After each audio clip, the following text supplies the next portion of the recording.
All right, History 30 students. So we're launching into the second half of History 30, and we'll speed things up considerably, considering we have some time here. But and this format will allow us to go a little bit faster, anyways. So just to recap, where you started or where you've been in History 30 is we looked at pre-contact, and then we looked at contact. We looked at some of the First Nations issues that arose out of contact. And then we looked at the establishment of New France and the growth of the fur trade, basically. And then there was sort of a side story for us anyways, but probably a bigger story, and that was the 13 colonies, certainly a bigger story. The 13 colonies and their emergence on the eastern seaboard as the predominant British colonies, and their desire to expand into the Ohio Valley and west of the Appalachian Mountains, and how that expansion actually conflicted with the First Nations people in that area and led to, among other things, a 7 Years' War, which was actually 9 years in North America, and the 7 Years' War that was actually a worldwide war between Great Britain and France and their empires. So that's where we're at now. So we're to the end of New France, and then we're kind of looking at this other era in Canadian history now. We're looking at the emergence of the 13 colonies as the United States and the revolution that took place that separated them from Great Britain, and their successful revolution, by the way, that created the United States, but it also created these leftover colonies. And these leftover colonies were still British territory. And basically, that it's the story of leftovers that end up becoming Canada. So we look at British North America, and then we look at how those British North American colonies, the road to Confederation, and how they became Canada. And then we kind of look at the expansion of Canada. Canada started out as a fairly small nation compared to what it is today. And the expansion of Canada caused some issues as well, like the Riel uprising in both Manitoba and Saskatchewan, and how the provinces of Manitoba came out of that, later on Saskatchewan and Alberta. We look at the population of British Columbia and the gold rush in the Cariboo region in that province, and how that led to Confederation for British Columbia, and also how events in the United States kind of led to us expanding west. And along with that is the Canadian Pacific Railway and its role in tying together Canada as a nation. So we kind of look at that Confederation story. And then, so what? So Canada becomes a country, but then worldwide they're still really kind of seen as a British toy, a British colony, a British puppet, and so on. So then we look at Canada and its emergence on the international scene, and it really takes World War I and World War II to be able to put Canada on the map in the eyes of the world. And then, of course, that brings us to some later, more recent events, and theoretically, if we have time, we get all the way up to the present day in some of the events that Canada is dealing with at the moment. But we start the second half with looking at the American Revolution in Canada, both the role and the impact of the American Revolution. So we have to go back a little bit to the 7 Years' War. And as you know, Great Britain ended up winning that war. No doubt. They defeated the French, and they ended up winning that war. And as a result, they took control of North America. So North America basically became British. It became the British Empire. There were some elements of some Spanish colonies still in the southern parts of North America, and France still retained two little islands off the coast of Newfoundland, Saint-Pierre and Miquelon, that were still part of France, but by and large, North America at this time was British and part of the British Empire. So Great Britain won the 7 Years' War, but in a way they kind of lost because they were really hampered by the debt. It took them it took a lot of money to be able to finance that war and to win that war. And also, even prior to the 7 Years' War, their history was a number of wars for several hundred years. And that just led to the country just having this burgeoning and severe debt. So one of the ways that they thought that they could pay off this debt was to be able to tax its 13 colonies. And I know this is going to be pretty simplistic, but the 13 colonies, again, here they are on this slide. So they are 13 colonies. They're British colonies. They're independent colonies. They were sort of the pride and joy of Great Britain, and more so than Canada was. These colonies were wealthy. They were populated. They did a lot of trade with Great Britain and so on. So Great Britain had the idea of starting to tax these colonies so that they could pay for the debt of the 7 Years' War. But one issue that the 13 colonies had was that they were not allowed full British citizenship. So they were kind of like second-class citizens, or saw themselves, or at least thought the British saw them as second-class citizens. So they weren't allowed to vote. They weren't allowed to have a say in the British government. And this set out a rallying cry, and it was became no taxation with representation.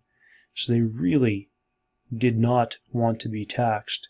And furthermore, they did not want to be taxed without having any sort of representation. So on the one hand, it's kind of not realistic to not be taxed. However, to not have say in the British government was obviously a concern for sure. Okay, so Great Britain kind of saw this brewing. They saw that the 13 colonies were getting more and more angry. And they wanted to be able to have a stronghold in North America. They actually turned to Quebec. Remember that Quebec, after 1763, was British territory, even though it was a French-speaking colony. This is the old colony of New France, and it is a British colony. In fact, the name Quebec came from the act of the British conquest of it. So one of the ways to gain a stronghold in North America was for the British to be able to appease Quebec and to be able to make Quebec happy and not have them join the American Revolution that was imminent, and that would allow them to be able to have at least a little bit of territory left in North America. So they came up with the Quebec Act of 1774, and this replaced the Royal Proclamation. So remember I said that if you go back into important documents in Canadian history, the Royal Proclamation was one of them. And the one clause in that Royal Proclamation was that any lands west of the Appalachian Mountains was declared Indian territory and required cessation of that land by treaty. And that was the I guess the first document that gave Aboriginal land claims a real authority or legitimacy, I guess. So now Great Britain comes up with the Quebec Act, and it basically replaces the Royal Proclamation, but it even kind of went a little bit further. So it confirmed the seigneurial system of landholding in Quebec. So that old seigneurial system where you had these long strips of land adjacent to rivers, and primarily the St. Lawrence River, that was granted. They were allowed to keep that. French civil law was allowed to continue in Quebec. The Roman Catholic Church, which was very dominant in Quebec, they were granted rights that they didn't even have in Great Britain, such as the right to raise money through tithes, and tithes is collecting, basically, it's kind of like an income tax as well, so they can be voluntarily, but in this case it was even made so that the Roman Catholic Church was able to gather money and funds from its members, and they weren't even allowed that right in Britain.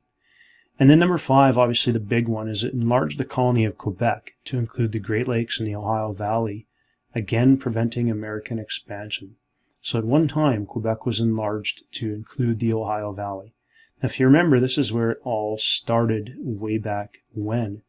The 13 colonies were right butted up against the Appalachian Mountains, and they had a lot of people. They were looking to expand, and they could see just over the Appalachian Mountains this beautiful, rich, fertile valley, the Ohio Valley, created by the Ohio River. That Ohio River ended up flowing into the Mississippi River all the way down to the Mississippi Delta in the Gulf of Mexico. So that whole area, it obviously had very, very strategic, or it was very, very strategic for anyone who was in there. It had great waterways, both the Ohio River and the Mississippi River, great land fertile land, nice climate, really kind of the heartland of the United States. It wasn't the United States at that time, but the heartland of the continent, right there. And the Quebec Act of 1774 basically prevented the 13 colonies from yet again settling in the Ohio Valley. Okay, so the Ohio Valley, we're talking about this area right here. Okay, you can kind of see this jagged line that would follow, that border there would follow the Ohio River. The other one is the Mississippi River. Okay, you have the Appalachian Mountains that are kind of in this area. So these 13 colonies, again, they wanted to get into this area and then even expand a little further west for that matter as well. All right, and at one time, Quebec, this was part of Quebec. All right, so they had enlarged Quebec, preventing settlers from settling in that area. And this totally led to American anger. So they were already extremely angry about the taxation without representation, and the Quebec Act was basically the final straw. There was no going back after the Quebec Act. The 13 colonies were absolutely outraged, and they saw it, and probably rightly so. They saw this as a betrayal by Great Britain, and basically a restoration of New France. So it was like, what was the 7 Years' War all about?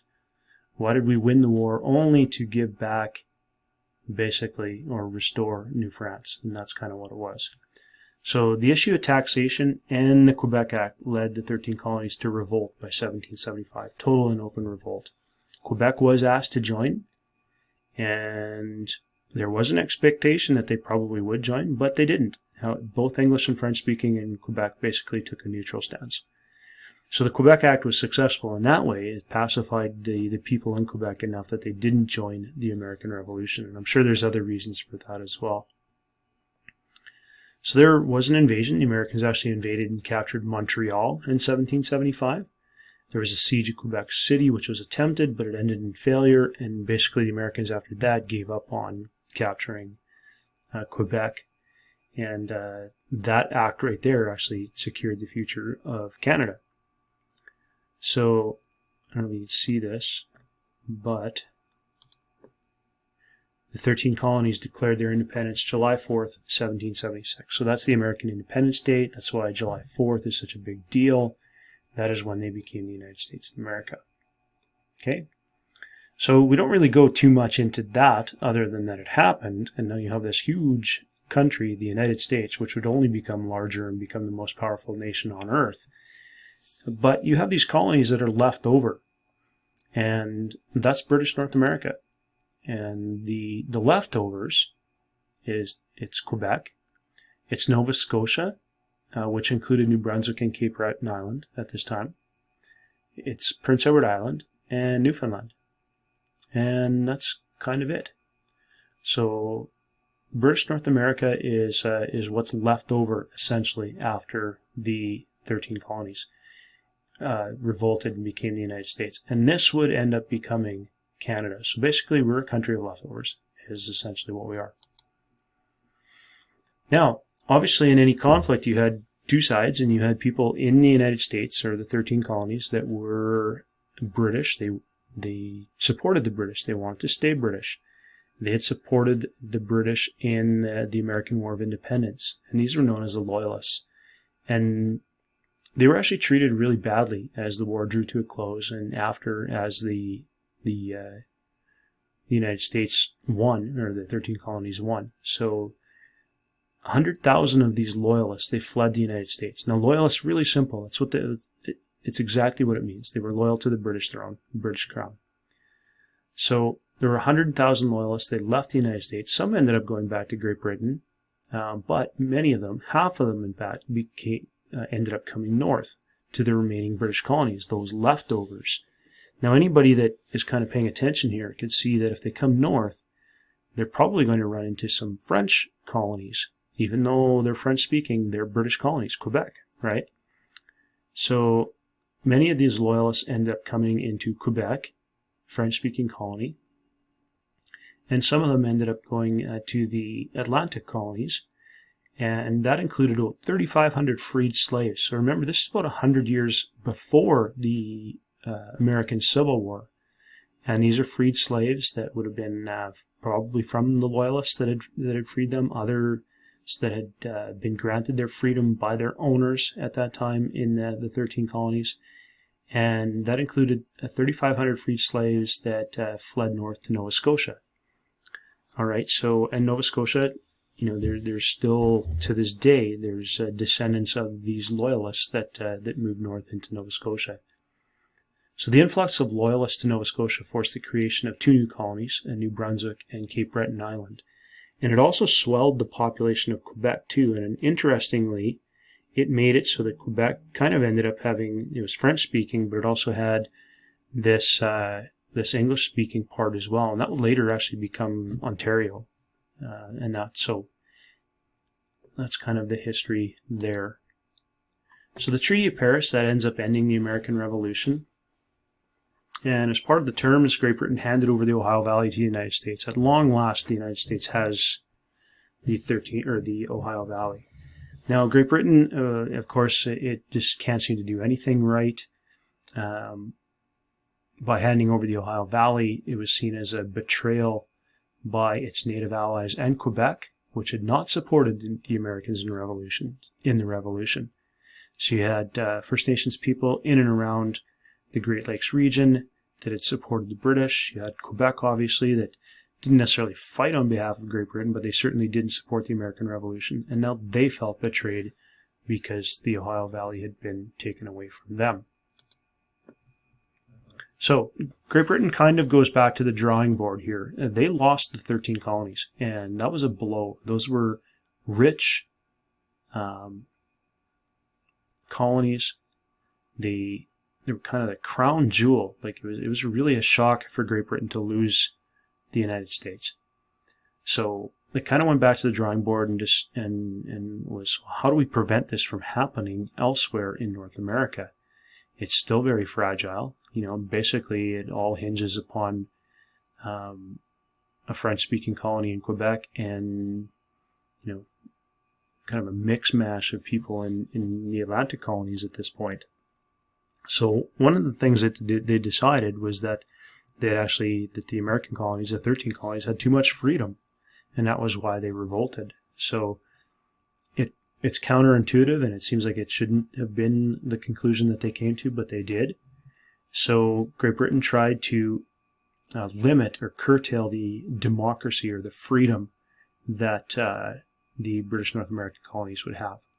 And that was the Constitution Act of 1791. So there's a lot of these titles, a lot of these acts, a lot of these treaties and stuff that are very hard to figure out and find out where they fit and stuff. But the Constitution Act of 1791, this was an attempt by Great Britain to address some of the issues that had caused the American colonies, or the 13 colonies, to separate. So it divided Quebec into Upper and Lower Canada. Now, we've discussed this before. Upper Canada, it has to do with elevation. So remember, the St. Lawrence River flows from the Great Lakes into the Atlantic Ocean. So the land around the Great Lakes was higher or upper, and the land around the Atlantic Ocean, the Gaspé Peninsula, that area, that was lower or Lower Canada. Primarily Lower Canada was French, and Upper Canada, which was settled by the United Empire Loyalists, was English, and that would later become the provinces of Ontario and Quebec. Okay, Great Britain tried to limit the freedom and democracy by creating a hierarchical government. So hierarchical government means obviously there's a hierarchy, or there's stages or steps, and at the top you would have a governor and an appointed council and an elected assembly. So the governor's appointed and the council's appointed, and then the assembly's elected, but all of the major decisions would be made by the governor and the appointed council. So basically the elected people in British North America at this time had no say at all. And you'll see down the road this causes a lot of problems. This is not a sustainable solution at all.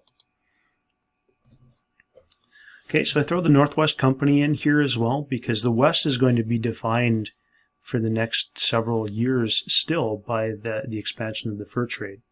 So the Northwest Company, we've already mentioned it as kind of existing, but really technically it didn't until after the American Revolution. and the fur trade shifted to the Canadian Northwest because the Ohio Valley was no longer viable for fur trading because it was being settled by settlers. So you had these explorers, Peter Pond being one of them. They pick up the old French trading routes. Remember how we had the Hudson Bay Company routes that were further north and west and used the Hudson Bay as their center of trade, and then you had the Montreal fur traders that used the rivers and the lakes, the Great Lakes. So Peter Pond and Northwesters picked up the old French trading routes and they explored further into the Arctic watershed.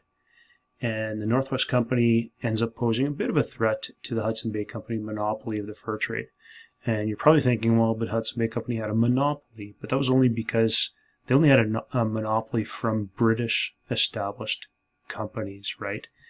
Because they were a British company. So anybody else could start a company in Hudson Bay Territory land and just sort of ignore the fact that they had this monopoly. And that's what the Northwest Company did. All right, so that basically sums this up. That's the American Revolution and how it affects Canada. So in a way, the American Revolution creates two countries. It creates the United States of America, and it creates a whole bunch of leftovers. And those leftovers end up becoming Canada.